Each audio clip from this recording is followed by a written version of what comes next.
आज अर्थसंकल्पावरील मागण्यावर चर्चा होत असताना महसूल विभागाच्या मागण्यावर विरोधी पक्ष नेते बोलले, सन्माननीय श्री जयंतराव पाटील बोलले, मीही बोललो.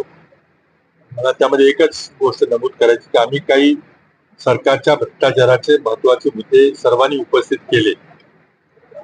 ते आपण त्याला प्रसिद्धी आपण द्याल मला खात्री आहे. पण एक महत्वाची बाब आहे की मी जेव्हा धारावी डेव्हलपमेंट प्रोजेक्ट बद्दल माहिती विचारली तेव्हा महसूल मंत्री विखे पाटील यांनी सर्व धारावी रिडेव्हलपमेंट प्रोजेक्टच्या बद्दल एक शासनाकडून श्वेतपत्रिका काढली जाईल असं आश्वासन दिलेलं आहे. शासनाला या प्रकल्पामध्ये काही लपवायचं नसेल तर त्यांनी जनतेला विश्वासात घेतलं पाहिजे, श्वेतपत्रिका काढली पाहिजे. त्यामुळे श्वेतपत्रिका काढण्याचं आश्वासन जे विखे पाटील यांनी शासनाच्या वतीने दिलेलं त्याचं मी स्वागत करतो. तर ती लवकर आली पाहिजे.